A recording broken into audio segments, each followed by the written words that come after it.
Mis amados, mis amadas hermanas en Cristo Jesús, yo quiero compartir con ustedes un pasaje de las Escrituras y eso lo encontramos en Apocalipsis capítulo 3, versículos del 14 al 22, donde nos dice: y escribe al ángel de la iglesia en la Odisea: he aquí el amén, el testigo fiel y verdadero, el principio de la creación de Dios, dice esto: yo conozco tus obras, que ni eres frío ni caliente. Ojalá fueses frío o caliente. Pero por cuanto eres tibio y no frío ni caliente, te vomitaré de mi boca. Porque tú dices: yo soy rico, y me he enriquecido, y de ninguna cosa tengo necesidad. Y no sabes que eres un desventurado, miserable, pobre, ciego y desnudo. Por tanto, yo te aconsejo que de mí compres oro refinado en fuego para que seas rico, y vestiduras blancas para vestirte, y que no se descubra la vergüenza de su desnudez, y unge tus ojos con colirio para que veas. Yo reprendo y castigo a todos los que amo. Sé pues celoso y arrepiéntete. He aquí yo estoy a la puerta y llamo, y si alguno oye mi voz y abre la puerta, entraré a él y cenaré con él y él conmigo. Al que venciere le daré que se siente conmigo en mi trono, así como yo he vencido y me he sentado con mi Padre en su trono. El que tiene oído, oiga lo que el Espíritu dice a las iglesias. Estas palabras escritas por el apóstol Juan, revelado por el mismo Señor Jesús el Cristo por medio de este ángel que lo estaba orientando para que pudiera entender la revelación dada por el Señor. Y le dice el Señor Jesús al apóstol Juan que le escribiera al ángel de la iglesia de la Odisea, al obispo, al anciano, al líder que está al frente de esta iglesia. Y le dice aquí el amén, el testigo fiel y verdadero, el principio de la creación de Dios. Dice esto: cuando habla del principio de la creación de Dios, no se refiere a que es el primero en ser creado, como dicen los testigos de Jehová. Precisamente en la primera carta a los Colosenses, el apóstol Pablo nos dice: Él es la imagen del Dios invisible, el primogénito de toda la creación, porque en Él fueron creadas todas las cosas, las que hay en los cielos, las que hay en la tierra, visibles e invisibles, sean tronos, sean dominios, sean principados, sean potestades, todo fue creado por medio de Él y para Él. Y mire lo que dice: y Él es antes de todas las cosas, y todas las cosas en Él subsisten. Cuando el apóstol Pablo dice que Él es la imagen del Dios invisible, el primogénito de toda la creación, lo recalca y lo deja bien claro, porque en Él, en Cristo, por la palabra, por el verbo, fueron creadas todas, no algunas cosas, sino todas las cosas. ¿Cuáles cosas? Las que hay en los cielos, las que hay en la tierra, visibles e invisibles. Lo que vemos y lo que no vemos, todo fue creado por Dios, hecho carne, que es Jesús, el verbo de Dios.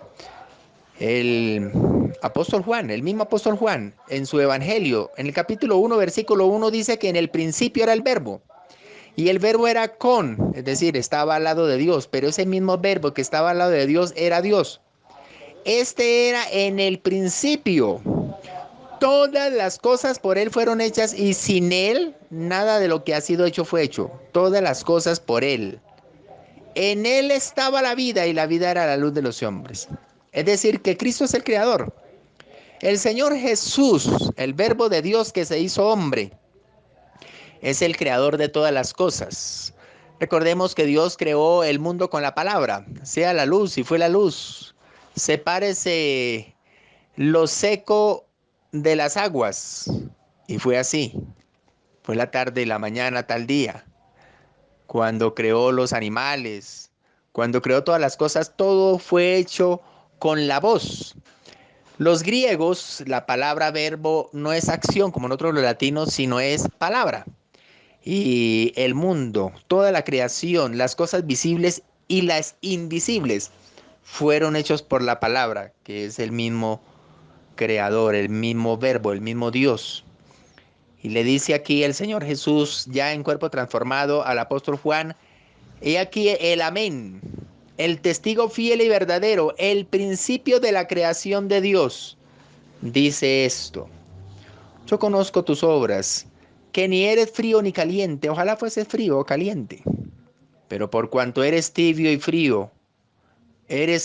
y no frío ni caliente, te vomitaré de mi boca. Una de las características que tenía la ciudad de la Odisea era que por en medio de la ciudad pasaba un río de aguas tibias.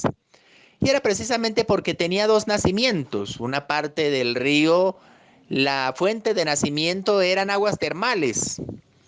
Y cuando pasaba por la ciudad se unía con otro brazo de otro que venía de otro nacimiento y era de aguas frías. De modo que cuando pasaba por en medio de la ciudad ya el agua estaba tibia. Y si alguien tomaba el agua de ese río que pasaba por la Odisea le daban náuseas, porque el agua tibia produce náuseas. Y el Señor Jesús, hablando de la iglesia que habitaba en esa ciudad de la Odisea, le dice: pero por cuanto eres tibio y no frío ni caliente, te vomitaré de mi boca. Porque el Señor conocía las obras de la iglesia de la Odisea. Y esas obras era que no era ni chicha ni limoná, como dicen en Colombia. No era ni fu ni fa. No habían decidido si eran cristianos o no eran cristianos. Y el Señor Jesús le dijo: ojalá fuese frío o caliente. Porque siendo frío simplemente son personas que no están demostrando que son salvas y nunca van a ser vomitadas porque nunca estuvieron dentro. Y si son calientes, pues nunca tampoco van a ser vomitadas porque a Dios le gustan las personas que tengan un carácter firme, que sean firmes. Pero la iglesia de la Odisea no era nada. Y le estaba haciendo una advertencia.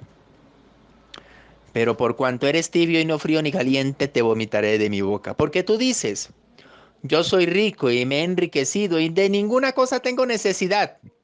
Y no sabes que eres un desventurado, miserable, pobre, ciego y desnudo. Por tanto, yo te aconsejo que de mí compres oro refinado en fuego, para que seas rico, y vestiduras blancas para vestirte, y que no se descubra la vergüenza de tu desnudez. Unge tus ojos con colirio para que veas. El Señor Jesús, como conocía las obras que se hacían en la iglesia de la Odisea, porque Él es omnisciente, y no solamente por su omnisciencia, sino que Él estaba en constante vigilancia. Él estaba al tanto de todo lo que sucedía en la iglesia de la Odisea. Y se estaba dando cuenta que ellos se jactaban de las comodidades que tenían por ser, eh, por ser miembros de la ciudad de la Odisea, por ser habitantes. La ciudad de la Odisea había sido una ciudad muy próspera, precisamente porque en esa época la lana solamente se conocía la lana blanca, pero ellos estaban exportando lana negra y era precisamente porque ellos estaban criando lana negras. Es increíble que aunque no se había descubierto los tintes que dan los colores para las telas en el día de hoy, pero habían descubierto los genes que hacían que las ovejas fueran negras. No tenían los tintes, pero sí tenían la manera de manipular los genes. Manipulación genética. Tremendo. Parece contradictorio, pero es más fácil crear un tinte que hacer manipulación genética. Pero primero fue la manipulación genética y después vinieron los tintes. Es increíble, ¿no? Y era una de las pocas ciudades en el mundo que conocían ese secreto de la manipulación genética y hacían que todas las ovejas fueran negras. De manera que muchas de las naciones venían ahí a la ciudad de la Odisea para comprar lana negra y fue una ciudad muy próspera porque eran una de las pocas partes en el mundo donde vendían lana negra. Así que fue una ciudad muy enriquecida, tenían buenas entradas financieras. Y los hermanos que asistían a la iglesia, a la Odisea, se habían enriquecido también con la venta de las lanas. Y el Señor Jesús le dice: bueno, porque tú dices: yo soy rico y me he enriquecido y de ninguna cosa tengo necesidad. Y no sabes que eres un desventurado, eres un miserable, eres un pobre, un ciego, un desnudo. Por tanto, yo te aconsejo que de mí compres oro refinado en fuego para que seas rico de verdad. Y vestiduras blancas para vestirte y que no se descubra la vergüenza de tu desnudez. Y unge tus ojos con colirio para que veas. Yo reprendo y castigo a todos los que amo. Sé pues celoso y arrepiéntete. Una de las evidencias que nos señalan como hijos de Dios es que cuando caemos en pecado, Dios nos castiga. El mundo está bajo pecado y está separado del amor de Dios.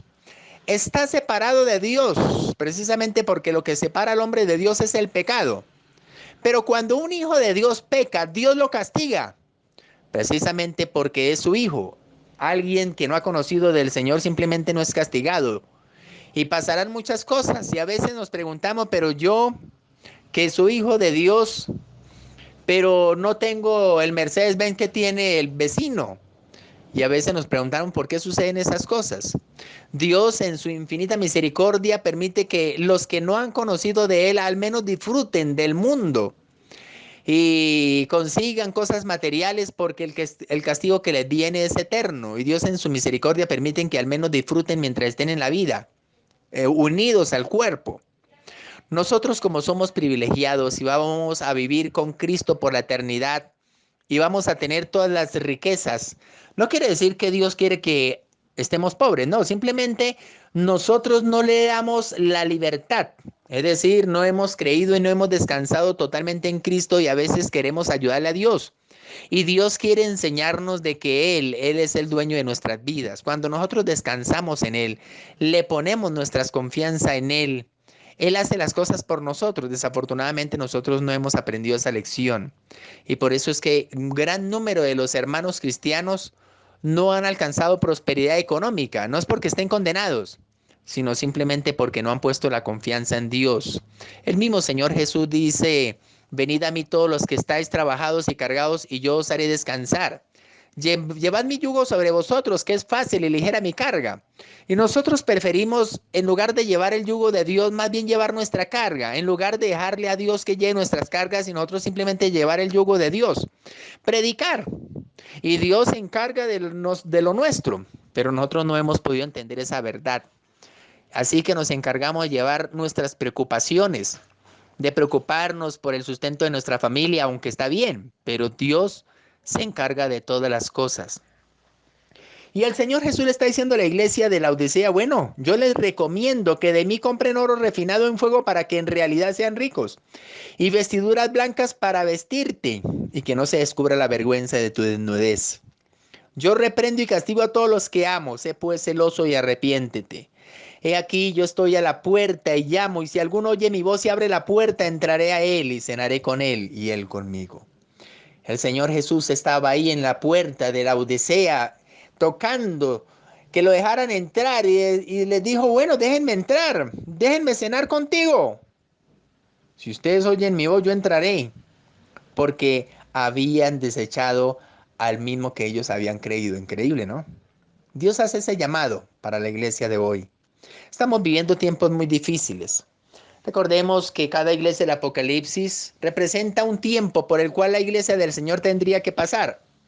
La iglesia de Éfeso representa la iglesia del siglo I y fue conocida como la iglesia apostólica. La iglesia de Esmirna fue conocida como la iglesia perseguida y fue el tiempo de cuando la iglesia del Señor Jesús fue perseguida por el imperio de Roma. Y esto fue del siglo II al siglo IV. La tercera etapa de la iglesia por el cual tenía que pasar por ahí fue la iglesia imperial. En el siglo IV, cuando Constantino I unió con el Estado a la iglesia. También llegó el tiempo de Tiatira, que fueron 11 siglos de oscurantismo. Sardis fue la iglesia de la Reforma en el siglo XV. Filadelfia fue conocida como amor fraternal y fue la iglesia misionera entre el siglo XVI al siglo XIX. Pero resulta que ya finalizando el siglo XIX, empiezan a haber unos brotes de apostasía. En el año de 1860, una niña de tan solo escasos 13 años de edad, que pertenecía a un movimiento llamado los cuáqueros, y eran conocidos los cuáqueros porque ellos temblaban cuando oraban.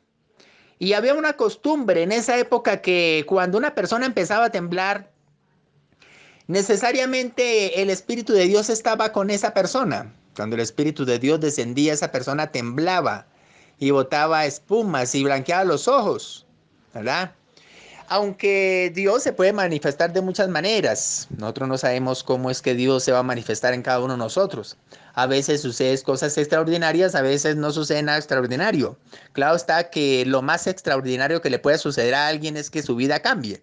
Y esa es la evidencia contundente que alguien tiene el Espíritu de Dios. Elena de White pertenecía a ese movimiento de los cuáqueros. Y en el año de 1860, ella, en medio de ese trance que tuvo en una de esas reuniones, dice ella que recibió una revelación de parte de Dios y que ya Cristo iba pronto a venir, que Cristo pronto se iba a manifestar. Y resulta que en 1860 era ese día en que Cristo iba a venir. Una falsa fecha que supuestamente había sido revelada por el mismo Dios a Helena de White y tan solo tenía 13 años de edad, era una adolescente.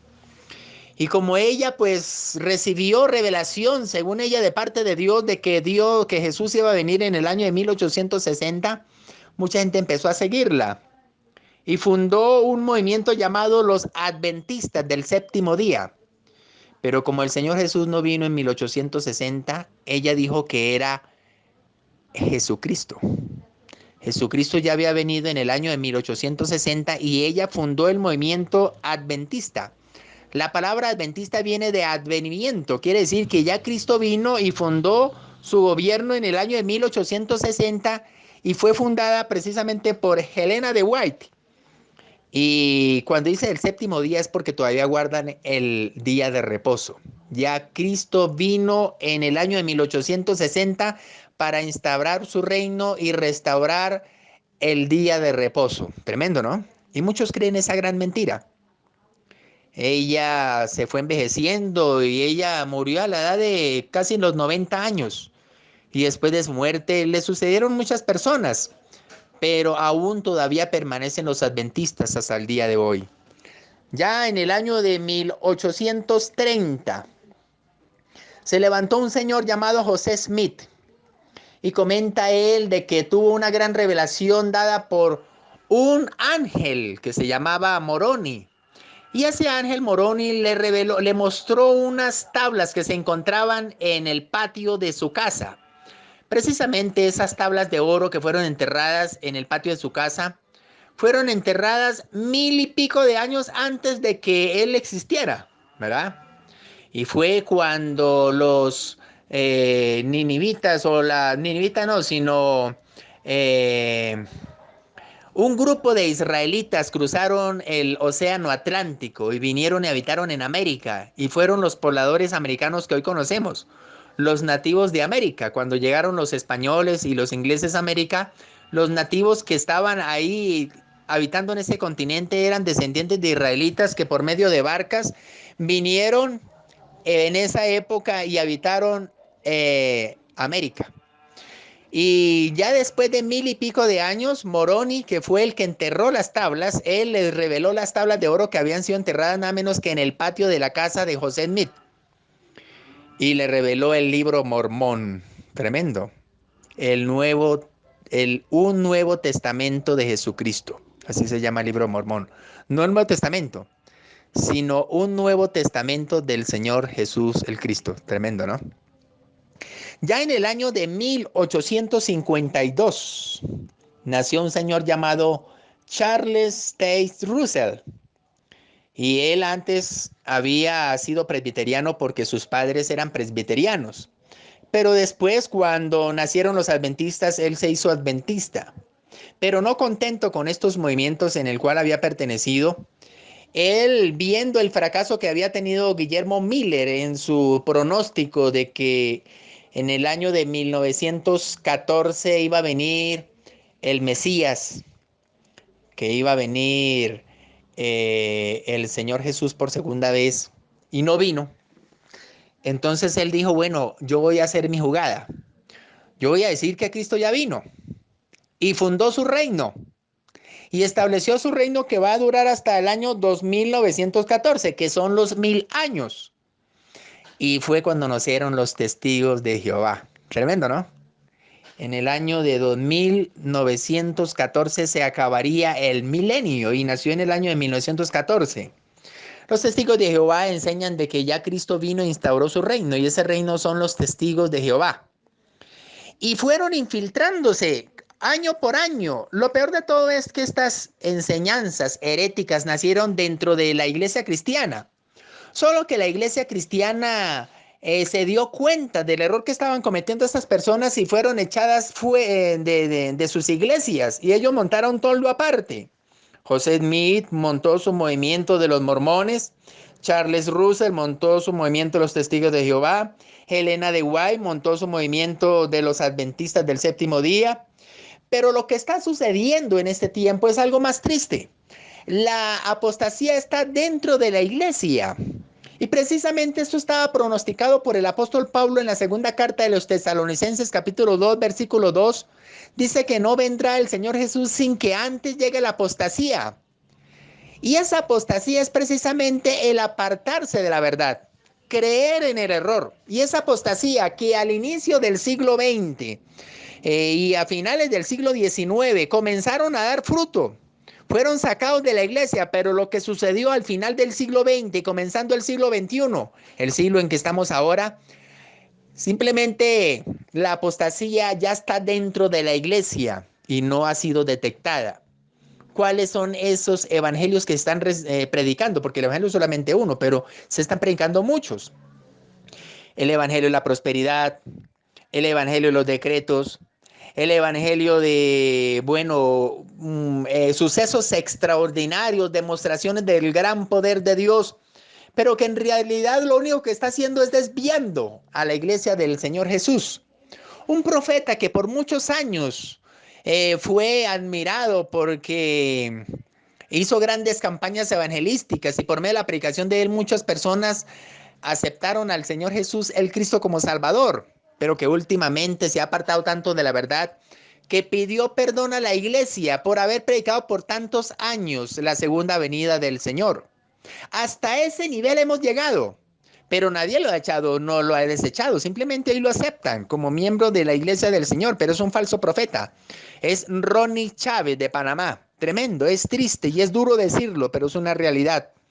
Y muchos televangelistas que están predicando por enlace son falsos. No son conocedores de la palabra, no son temedores de Dios.